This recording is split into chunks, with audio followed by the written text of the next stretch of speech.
Nagsimula ang series sa isang lalaki na kinakatakutan ng ilang mga armadong kalalakihan. Habang madali lamang nitong sinasangga ang mga bala at paslangin ng walang kahirap-hirap ang kanyang mga kalaban, dinaig pa nito ang idol mong si John Wick kung umilag, at puro headshot din sa kanya ang lahat ng kanyang mga kalaban. Dahil ang Boy Labo na ito ang pinakakinakatakutan ng lahat ng halang ang kaluluwa at ang pinaniniwala ang pinakamagaling na hitman sa buong mundo, at ito ay si Taro Sakamoto.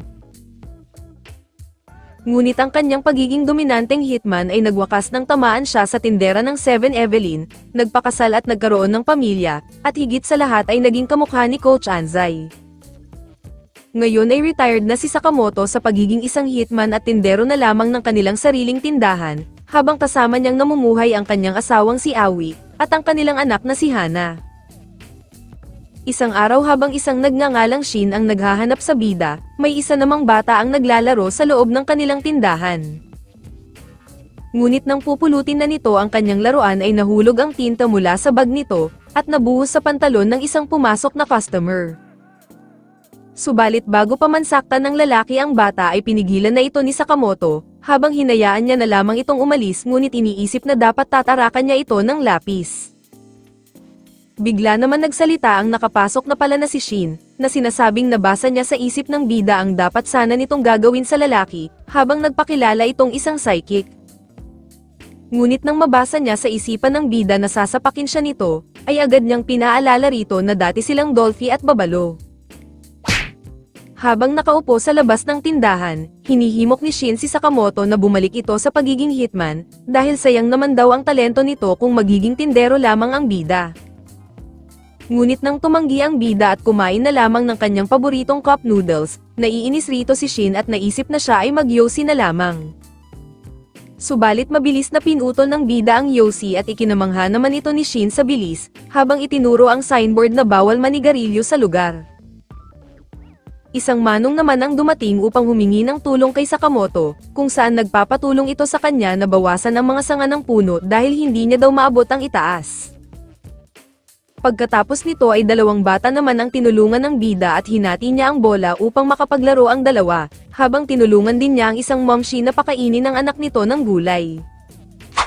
Bagamat naiinis si Shin dahil tila naging utusan daw si Sakamoto ng buong bayan, naisip niya na ginagamit lang itong disguise ng bida upang itago nito ang kanyang tunay na pagkakilanlan.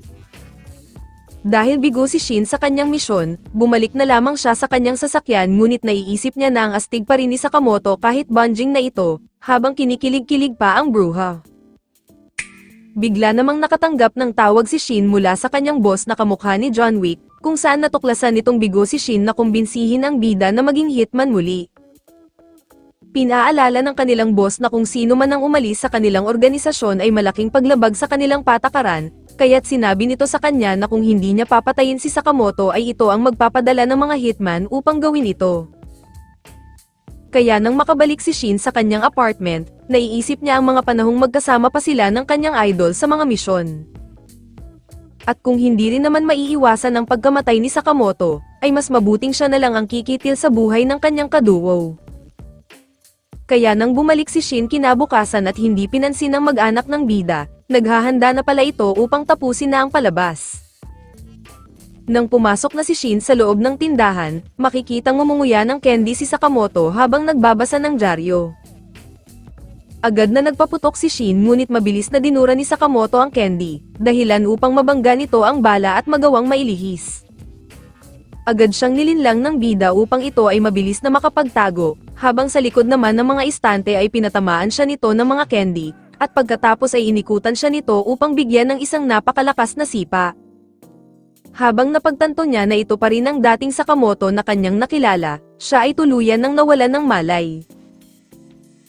Nang magising si Shin sa ikalawang palapag ng tindahan ng pamilyang Sakamoto, siya ay humarap sa kanila upang pagsaluhan ang isang hapunan.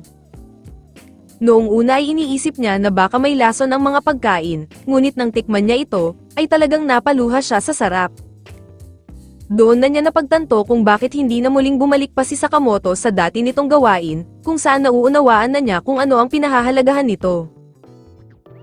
Nang magpaalam na si Shin sa kanyang kaibigan, ipinahayag ni Sakamoto sa kanya na palagi siyang welcome sa kanilang tindahan, kung saan siya ay napatawa na lamang. Ngayon ay nakaharap si Shin sa kanilang boss na bigo ang pareho niyang misyon, kung saan nagmakaawa siya rito na hayaan na lamang si Sakamoto dahil natagpuan na nito ang kanyang tahanan.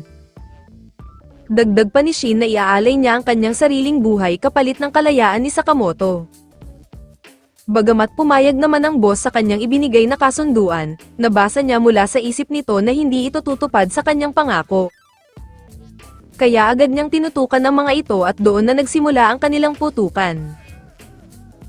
Samantala, kanina pa pala nakikinig sa kanila si Sakamoto habang bigla niyang binuksan ang secret vault ng kanilang tindahan na puno ng mga malalakas na baril, ngunit ang kinuha niya lamang ay taser gun. Balik sa putukan, naguguluhan ang mga hitman kung paano sila nahihirapan laban sa isang tao lamang, kung saan tila alam ni Shin ang bawat galaw nila bago pa man ito mangyari.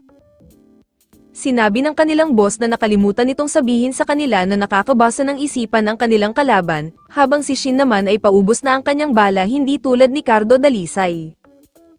Ngunit nang muli siyang sumugod ay doon na siya tinamaan ng bala sa kanyang hita, na naging dahilan upang siya ay mahuli. Gayunpaman, biglang lumitaw si Sakamoto at kinuryente niya ang mga kalaban, na ikinagulat naman ng boss lalo na ang kanyang kaduo. Mula sa likod ay binardagol niya ang isang hitman na may hawak na katana, habang gamit naman ng chopstick ay sinalo niya ang mga bala. Binardagol niya pa ang ilang mga extra sa pelikula, habang sinangga naman ang mga bala ng mga ito gamit lamang ang mga ballpen. Naglambitin pa ito na parang si Spider-Man habang mabilis niyang winasak ang baril ng isa at binasag ang panga. Dahil walang laban ang kanyang mga goons ay nakisali na si Bossing, ngunit gamit lamang ang maliit na kutsilyo ay winasak sila ni Sakamoto. Nang matapos na ang lahat, nagtanong si Shin kung paano siya nahanap ni Sakamoto. Ipinakita sa kanya ng bida ang isang tracking device na inilagay nito sa kanyang baril noong siya ay nawalan ng malay. Sa huli ay nagpaalam na si Shin na aalis na siya ng bayan, ngunit binato siya ni Sakamoto ng apron, at sinabing kikita siya ng malaki kung magtatrabaho siya sa tindahan nito habang hindi pa kasama ang overtime. Kaya kinabukasan nga din ay nagtrabaho na si Shin bilang isang assistant sa tindahan ni Sakamoto, habang gamit naman ang kanyang abilidad na psychic, ay alam na niya kaagad ang bibilhin ng mga customer. Sa sumunod na araw, habang binabalikan ni Shin ang mga nangyari kung paano tinalo ng kanyang idol ang kanyang dating boss, narinig ito ni Aoi at tinanong si Sakamoto kung bumalik ba ito sa pagpatay. Habang agad itong itinanggi ng takusa, muling pinaalala sa kanya ni Aoi ang kanilang family rules na kapag muli siyang bumalik sa pagpatay ay makikipaghiwalay ito sa kanya. Nang umalis na si Aoi, nagtanong si Shin tungkol sa kanilang family rules, ngunit sinabi ni Sakamoto na huwag siyang magtatanong tungkol rito. Kinalaunan ay pumunta sila ng Chinatown upang bumili si Sakamoto ng mga siopaw, kung saan naantig si Shin sa kabaitan ng bida dahil ginagawa niya ito para sa kanyang pamilya. Ngunit habang sila ay pauwi, isang babae ang tumalon sa bintana ng isang gusali at nahulog ito kay Sakamoto, at nadurog ang mga siopaw na kanyang pasalubong. Habang nalulungkot si Sakamoto para sa kanyang mga siopaw, isang grupo naman ng kalalakihan ang biglang dumating, kung saan hinahabol pala ng mga ito ang babae na nagngangalang Lu Xiaotang. Nagawa ni Lu na patumbahin ang ilang mga lalaki na humahabol sa kanya, ngunit hindi na siya nakapalag nang hawakan na siya ng kalbo habang ang isa ay naglabas ng kutsilyo. Ngunit binali lamang ni Sakamoto ang kutsilyo gamit ang tong at sinuntok ang lalaki, kung saan habang nagulat si Lurito ay hinampas naman ni Shin ang kalbo. Nagawang makalaya ni Lu, habang pinatumba naman niya ang isa na may hawak na baril gamit ang kung fu. Subalit nang may dumating pang isang grupo na may dalang mga baril ay doon na napilitang tumakbo ang mga bida. Nang matuklasan ni Mr. Wang na bigo ang kanyang mga tauhan na madakip ang babae, nagalit ito at pinaghahampas ang isang lalaki. Ngunit nang tumayo ito ay bigla na lamang itong pinugutan ng ulo ng isang assassin na nagngangalang Bako, habang kasama nito ang kanyang kapatid na si Sonhee. Inutusan ni Mr. Wang ang magkapatid na hanapin si Lu dahil dala-dala nito ang isang susi, kung saan ito ang magiging susi upang pagharian niya ang black market. Habang nagpapakalayo ang mga bida, ibinunyag ni Lu na bahagi siya ng isang kilalang triad family, at ang mga lalaking humahabol sa kanya ay pakay ang susi sa nakatagong safe ng kanyang pamilya. Kwinento ni Lo na ipinaglaban ito ng kanyang mga magulang hanggang kamatayan, kaya't nararapat lamang para sa kanya na pangalagaan ito. Ngunit kahit malayo sa topic, tinanong ni Sakamoto si Lo kung marunong ba itong gumawa ng siopaw. Nang kumpirmahin nga ito ni Lo, nagdesisyon si Sakamoto na tutulungan nila ang babae sa mga humahabol rito, ngunit kapalit nito ay gagawa ito ng siopaw para sa kanila. Subalit biglang naramdaman ni Shin ang pagdating ni Bako na sinipa ang matabang mukha ng bida at tumilapon sa isang gusali, habang kasama din ang kapatid nitong si Sonhee. Ipinaliwanag ni Lo kay Shin na ang dalawa ay isang magkapatid na asasin, kung saan habi ng mga ito ang pagpatay at inuuwi ang ulo ng kanilang mga target upang iguhit. Nang inatake ni Shin si Sonhee, sinabi niya rito na baguhan lang sila kung iniisip nilang patay na ang kanyang idol, kung saan lumitaw nga ito at binatukan ang kalbong Bako, na naging dahilan upang bumagsak sila sa ilalim ng rooftop. Sinabi ni Bako na malakas pala ang kanilang kalaban, habang si Sonhee naman ay sinabing ibigay ni Lo ang susi kapalit ng maganda nitong kamatayan. Nang tumanggi rito si Lo, doon na ibinunyag ni Sonhee na silang magkapatid ang pumatay sa kanyang mga magulang. Kaya umatake si Lo dahil sa kanyang galit, ngunit pinigilan siya ni Sakamoto, habang pinigilan niya din ang ibinatong kanay ni Sonhee patungo kay Lo. Nang tanungin ni Lo si Sakamoto kung bakit siya nito tinutulungan, doon ay naalala ng bida noong nagliligawan pa lamang sila ni Aoi. Bagamat may dalang regalo si Sakamoto, nagagalit sa kanya si Aoi dahil hindi pa rin siya tumitigil sa kanyang trabaho bilang isang hitman. Kaya upang iparamdam kung paano mawala ng isang minamahal, tumalon si Aoi mula sa isang balcony, habang mabilis siyang sinagip ni Sakamoto. Bagamat ayos lamang silang dalawa, natutunan doon ni Sakamoto ang isang matinding aral mula kay Aoi tungkol sa pagpapahalaga sa buhay ng iba. Nais ni Aoi na mangako si Sakamoto na hindi na siya muling papatay ng tao at ilaan ang kanyang buhay sa pagtulong sa iba, bilang kabayaran sa lahat ng mga taong kanyang napatay. Kaya habang naiintindihan na ni Shin na ito pala ang family rule ng pamilyang Sakamoto, sinabi sa kanya ng bida na hindi na sila papatay. Kaya nang umatake na ang dalawang asasin ay puro pag-iwas at pagsangga ang ginawa ng mga bida, habang sinasalo lang ni Sakamoto ang mga kanay ni Sonhee. Dahil walang epekto ang mga simple nilang atake sa dalawa nilang kalaban, ginamit ng magkapatid ang kanilang special combo, ngunit lahat lamang ng mga ito ay madali lang naiwasan ni Sakamoto. Habang hindi makapaniwala ang magkapatid dahil ngayon lamang may nakaiwas rito, nagdesisyon na silang gamitin ang kanilang special technique, ngunit hinampas lang ni Sakamoto ng kaldero ang kalbo. Kaya habang umuusok pa ang ulo, winasak naman ni Sakamoto ang sandata ni Sonhee gamit naman ang kawali.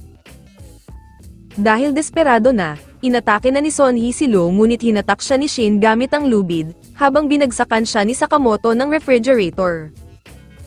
Nang may gapos na nila ang dalawang walang malay, naitanong ni Lo kung sino ba talaga ang dalawang bida, kung saan sumagot si Sakamoto na sila ay hamak na tindero lamang. Sa huli ay diniliver nila ang dalawang assassin sa harap ni Mr. Wang, habang mabilis na tinutukan ni Lo ito sa leeg. Imbis na patayin, binugbog na lamang ito ni Lo dahil ang turo sa kanya ng kanyang ama ay ang pinakamabisang paghihiganti ay ang mamuhay ng masaya. Nang buksan na ni Lo ang safe ng kanilang pamilya, bumungad sa kanila ang samot-saring kayamanan at iba pang bagay, habang natagpuan nila ang isang bote ng sake, na may kalakip na isang sulat mula sa ama ni Lo. Sa huli ay pinagsaluhan nila ang alak ng kanyang ama, habang pulutan nila ang durog-durog na siopaw ni Sakamoto. Kaya kinabukasan ay nagkaroon ng hangover si Taba dahil sa sake, habang nagulat naman si Shin nang makitang nakauniporme si Lo, kung saan paliwanag nito na kinuha kasi siya ni Sakamoto bilang tagagawa ng siopaw. Nang mabanggit naman ni Shin ang tungkol sa family rule dahil alam na daw niya ito, ibinigay sa kanya ni Sakamoto ang family rule book ng pamilya at sinabing hindi na rin siya pwedeng pumatay, dahil parte na siya ng kanilang pamilya. Ngunit sa kabila ng kanilang kasiyahan, minamatyagan na pala sila ng isang grupo ng kalalakihan, at sinabing may nakapatong na 1 bilyon sa ulo ni Sakamoto. Sa sumunod na araw, naiinis si Shin kay Lo dahil late itong pumasok sa trabaho, habang lalo pa siyang nagalit dahil kung saan-saan lang nito nilalagay ang kanilang mga produkto.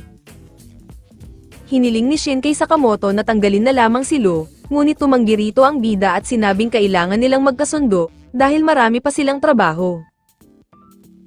Habang ikinagulat ng dalawa kung paano naging napakadaldal ng kanilang boss, gayong hindi naman ito palimik.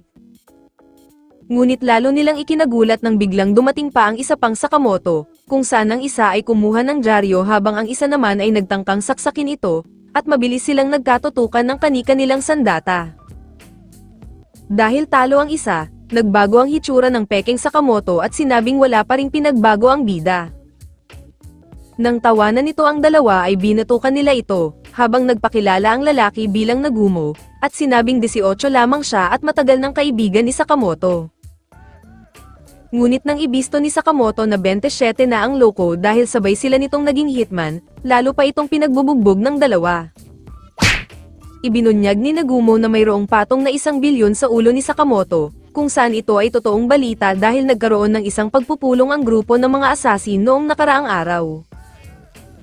Sa gitna ng usapan, isang lalaki ang dumating upang mag-deliver ng pizza, ngunit nabasa ni Shin ang isip nito at target nito ang kanilang grupo.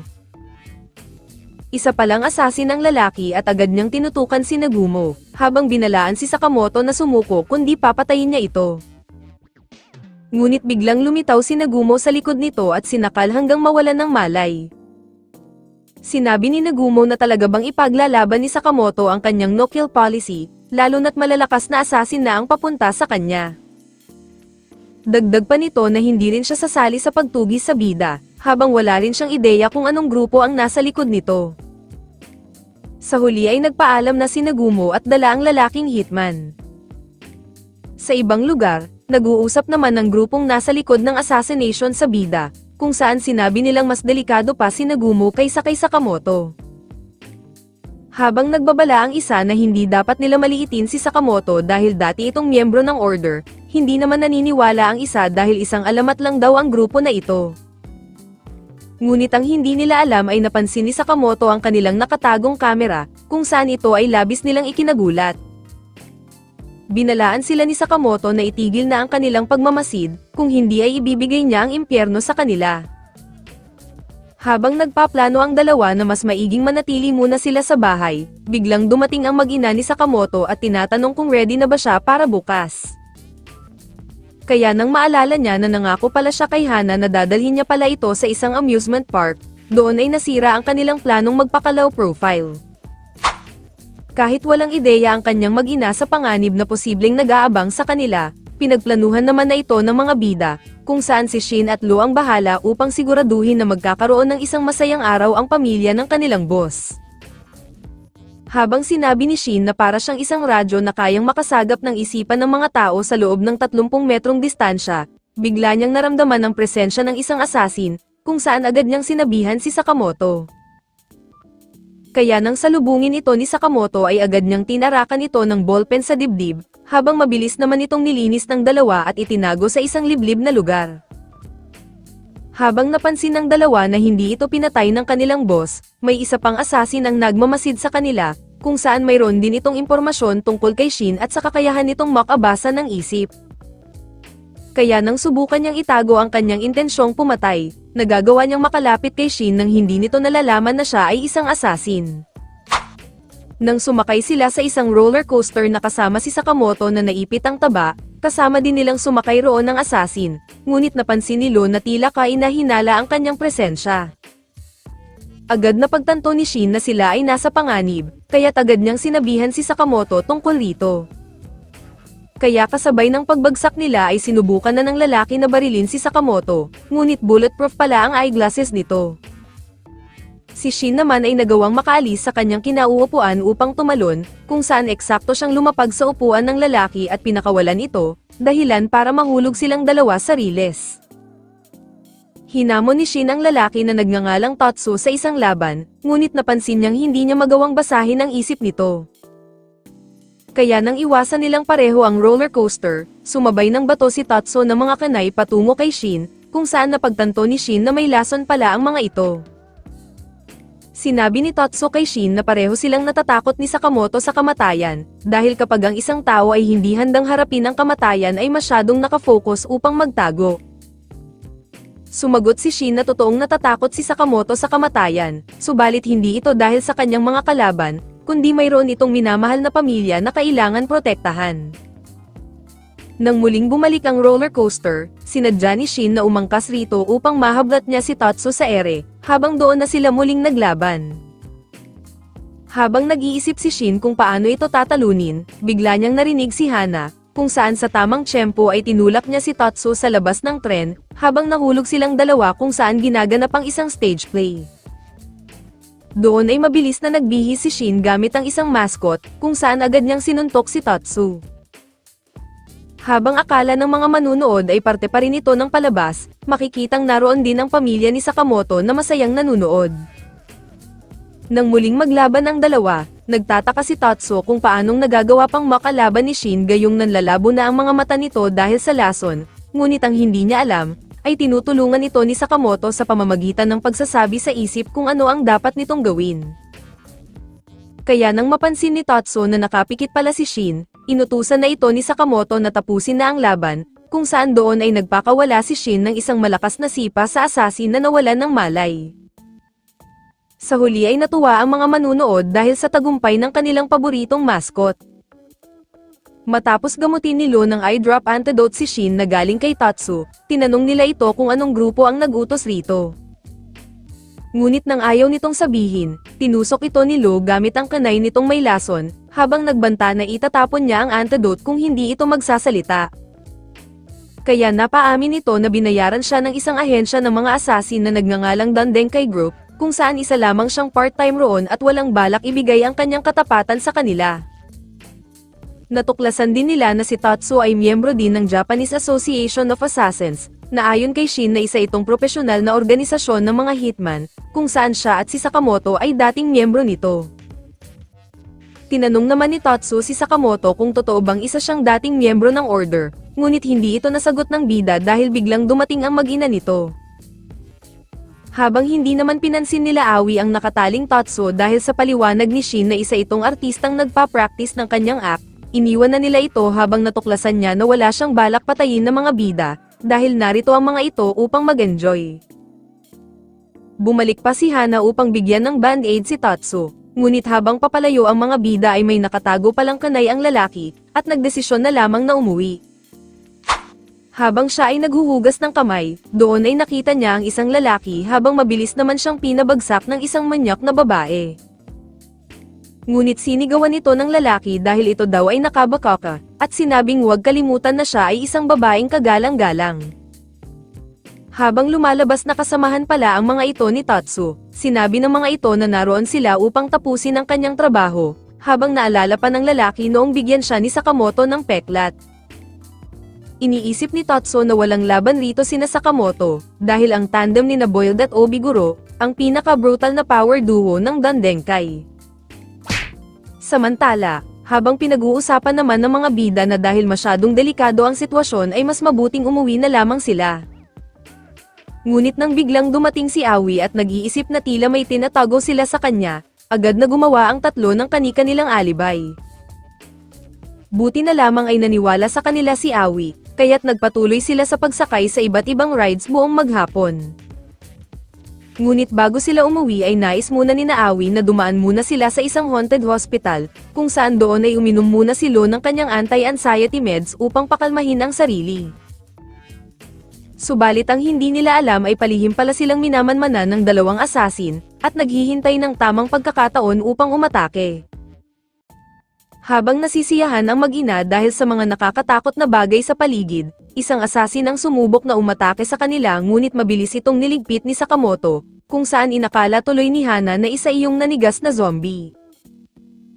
Samantala, habang patuloy pa rin silang minamanmanan ng dalawang assassin, excited si Obiguro na makalaban si Sakamoto, ngunit okay lang din sa kanya na ipaubaya ito kay Boiled, dahil espesyal na kaibigan nito ang bida. Hindi ito nagustuhan ni Boiled at sinabing hindi niya itinuturing na kaibigan si Sakamoto, kaya't napakwento siya noong nagtitraining pa lang silang dalawa ng bida bilang mga assassin. Nabalitaan kasi noon ni Boiled na magaling daw si Sakamoto at naisip na magkapareho sila, kaya't nais niyang bumuo ng friendship rito. Lagi nang sumunod si Boiled kay Sakamoto, hanggang sa feeling niya ay mag-best friend na sila. Ngunit nang dumating ang araw ng mga puso, maraming natatanggap noon si Sakamoto ng mga regalo dahil siya ay napakapopular sa mga babae, kung saan para kay Boyd ay hindi dapat sila sumasali rito dahil mga assassin sila. Lalo pa siyang nasaktan noong sabihin ng bida kay Nagumo na hindi siya kilala nito, kaya't simula noon ay nagkaroon na siya ng sama ng loob rito. Samantala, habang marami pang palihim na tinalo ang mga bida ng mga assassin, muling uminom si Lo ng kanyang pangpakalma, ngunit napansin ni Shin na isa pala itong alak kaya't nalasing na ang loka. Ngunit nang mapansin nila na may tila kamakalabog sa likod ng isang pinto, bigla itong binuksan ng lasing, at bumulaga sa kanila ang napakaraming artistang zombie. Sa sandaling iyon, doon na rin umatake ng palihim si Boyd kay Sakamoto, na siyang nagpalipad sa bida sa kabilang hallway. Kinamusta ni Boyd si Sakamoto at tinanong kung naaalala siya nito, ngunit itinanggi ito ng bida, kaya't nasaktan na naman siya. Samantala, matapos bugbugin ni Shin ng ilang extra, natagpuan na lamang niya ang mag-ina na wala ng malay, habang dumating naman roon si Obiguro. Ngunit bigla itong sinipa ng lasing na Lo na hindi alam ang kanyang pinaggagawa, habang sa halip naman na magalit, ay lalo pang na-excite si Obiguro. Muling sumubok na umatake si Lo, ngunit madali itong napigilan ni Obiguro habang inalag nito ang kanyang ulo, kaya't lalo tuloy nahilo ang lasing. Sa isang pitik naman ni Obiguro ay nahuli nila si Shin at naiga po sa isang lamesa, habang sinabi niya kay Lo na kailangan siya nitong tamaan kada 10 segundo, kung hindi ay magiging alaala na lamang si Shin. Ngunit nagulat sila nang umiyak si Lo dahil hindi daw nito kayang gawin. Samantala, naiinis na si Sakamoto dahil hindi siya sinasagot ni Boyd kung nasaan na ang kanyang mag-ina. Kaya't sumugod na si Sakamoto ngunit pinigilan siya ni Boyd gamit ang isang bomba, kung saan hindi nito napigilan si Sakamoto ngunit naghagis pa si Boyd ng mas marami pang bomba patungo sa bida. Kinuha itong pagkakataon ni Boyd upang makapagpatama ng isang solid na suntok, kung saan na-knockdown ang bida. Habang sinasabi ni Boyd na marami nang nagbago sa kanya mula noong nagretiro ang bida, ipinaliwanag niyang lalo pang lumakas ang kanyang mga kagamitan, na kaya siyang patamaan kahit saang anggulo. Kaya nang muling sinubukan sumugod ng bida ay agad siyang tinamaan ng kalaban, ngunit bigla naman niyang naalala noong ipinapakita sa kanila ni Boyd ang kanyang mga bagong imbentong kagamitan. Sa sandaling iyon, doon na siya binira ni Boyd habang inilalabas nito ang kanyang hinanakit at pagiging mahina na ng bida. Sa tindi ng galit ni Boyd ay nagawa niyang makapagpatama pa ng mas solid na suntok sa bida, na siyang nagpatilapon rito mula sa malayo. Ngunit habang inaakala ni Boyd na patay na si Sakamoto, bigla niyang naramdaman ang isang nakakamatay na presensya. Idinikta ng bida ang komposisyon ng mga bomba nito at sinabing naaalala na niya si Boyd, habang lumabas ang normal na version ni Sakamoto at sinabing ipapakita na niya ang kanyang tunay na lakas.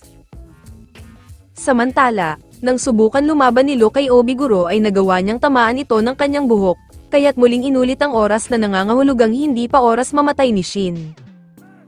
Ngunit nang bawian ni Obiguro si Lo ng isang malakas na sipa, nagulat sila nang makitang tumatawa lamang ang lasing.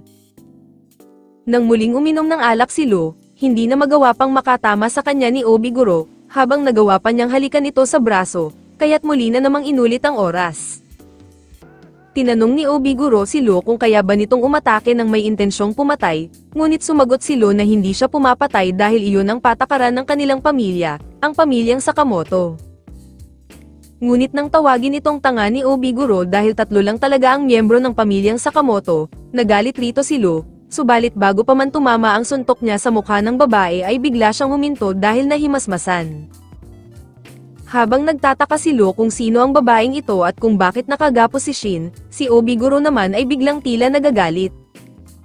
Ngunit nang natutuwa pala ito dahil daw ay napakalakas ni Lo at nais na niya itong maging friendly, si Shin naman ay hindi makapaniwala dahil laya na sila.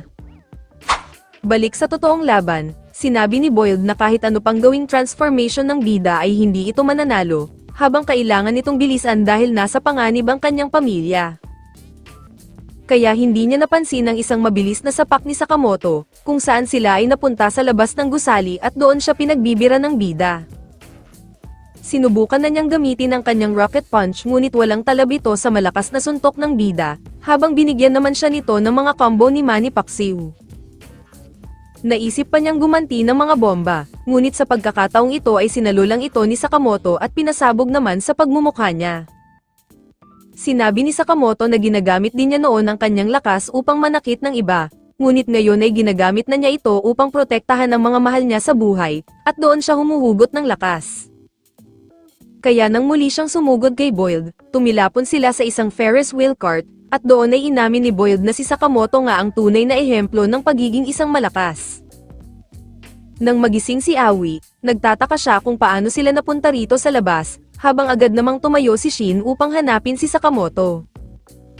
Samantala, nang lumabas ang dalawa mula sa sirang Ferris wheel cart, pinigilan sila ng staff at sinabing kailangan nila itong bayaran. Nang bumili si Sakamoto ng siopaw para sa kanyang pamilya, tinanggap ni Boyd ang kanyang pagkatalo at nangakong hindi na muling manggugulo sa kanyang pamilya. Habang isang Shin naman ang nagulat dahil sa pagpayat ng kanyang idol, natanong naman ni Boyd si Sakamoto kung anong gagawin niya tungkol sa patong sa kanyang ulo. Ngunit dumating pala si Aoi at narinig ang kanilang pinag-uusapan, kung saan silang tatlo ay ininteroga ni Aoi, habang si Boyd ay nagtataka kung bakit pati siya ay nasama rito. Nang aminin ng Takusa ang totoo, doon ay nagalit si Aoi dahil bakit hindi niya sinabi sa kanya ang tungkol rito. Sinubukan pang ipagtanggol ni Boyd sina Sakamoto, ngunit nang ipakilala niyang isa siyang profesional na hitman ay nagalit din sa kanya si Aoi, kaya tumahimik na lang siya. Naiintindihan naman ni Aoi na nais lamang ni Sakamoto na sila ay protektahan, ngunit pinaalala sa kanya ni Aoi ang isa sa mga patakaran ng kanilang pamilya na bawal magsinungaling o magtago ng lihim, habang sinabihan din niyang ayusin na nito ang problema. Habang nanonood sila ng closing parade ng parke, tinanong ni Shin si Sakamoto kung ano ang dapat nilang gawin, kung saan sumagot ang bida na kailangan nilang itumba ang kliyente upang matanggal ang patong sa kanyang ulo. Nang humingi si Shin ng impormasyon kina Boyd at Obiguro tungkol sa pinuno ng Dandenkai, sinabi ng dalawa na wala silang alam tungkol sa kanilang boss at hindi rin nila alam kung nasaan ito. Ngunit nang sabihin ni Sakamoto na may ideya siya kung paano sila makakakuha ng impormasyon ay agad silang umalis kinabukasan, ngunit naiinis si Shin dahil bakit sobrang bilis daw lumobo ni Idol sa isang araw lamang. Pumunta sila sa isang liblib na video rental shop, kung saan doon ay manunood sila ng isang pelikula tungkol sa Dandenkai, habang paliwanag ni Sakamoto na ang lugar na ito ay nagbebenta ng iba't ibang uri ng impormasyon sa anyo ng pelikula. Nang simulan na nilang panoorin ng pelikula, agad na nakakuha si Shin ng ilang impormasyon tungkol sa Dandenkai, ngunit nang matapos na ito ay tinulugan lamang ito ni Idol. Ngunit nang matapos silang magbayad, binalaan ng tinderong hitman si Sakamoto dahil daw maaaring may lumabas na mga lumang kakilala, kung saan nang magtaka rito ang bida ay sinabi ng tindero na hindi pa raw available ang pelikula. Samantala, habang naghahapunan ng apat sa miyembro ng order, na sina Yu, Shishiba, Osaragi, at Nagumo, dumating ang isang mensahero upang ipahayag ang kanilang bagong misyon. Isang hindi kilalang hitman ang pumatay sa mga asasin ng kanilang asosasyon, kung saan hinihiling sa kanila na aksyonan nila ito sa lalong madaling panahon. Nang makarating naman ang mga bida sa Dandenkai headquarters, sinabi ni Sakamoto na isa itong stealth mission. Habang sila ay nakatago sa kisame at nag-uusap naman ang dalawang extra, agad na niligpit ni Shin ang isa habang si Sakamoto naman sa pangalawa. Habang kailangan nilang dumaan sa labas ng bintana upang makapunta kung nasaan ang boss, doon ay kinuryente nila ang isang dumungaw na bantay at iginapos. Ngunit nang marating nila ang lugar kung nasaan ang boss, bumungad sa kanila ang maraming nakahandusay na bangkay ng mga hitman, habang nakaupo si Nagumo sa isang upuan. Sinabi ni Nagumo na pinatay na niya ang lahat ng hitman ng grupo pati na rin ang boss, at idinagdag na kailangang mamatay na rin ni Sakamoto. Mabilis na sumugod si Nagumo sa likod ni Shin at sinaksak ito sa leeg, ngunit tinawanan niya ito dahil pekeng kutsilyo lang iyon. Kaya habang naloko na naman niya ang dalawa maliban kay Sakamoto, sinabi niya rin ang totoo na hindi siya ang pumatay sa mga ito at naparito lang siya para sa isang investigasyon. Sinabi ni Nagumo na mayroon isang hindi kilalang assassin ang pumapatay ng maraming profesional na hitman, habang ito ay nag-iiwan ng letter X sa pinangyarihan ng krimen. Nang magtanong si Sakamoto kung ang order ba ang naka-assign rito, kinumpirma naman ito ni Nagumo habang nagtanong naman sila tungkol rito. Ipinaliwanag ni Nagumo na ang order ay isang elite killing squad sa loob ng Japanese Association of Assassins at pumupuksa sa mga delikadong hitman, habang ibinunyag niya rin na si Sakamoto ay dating miyembro ng order, na ikinagulat nila Shin. Sa huli ay binalaan nito si Sakamoto na dapat din siyang mag-ingat, dahil nagsimula ang mga pagpatay halos kasabay ng paglabas ng bounty niya sa ulo.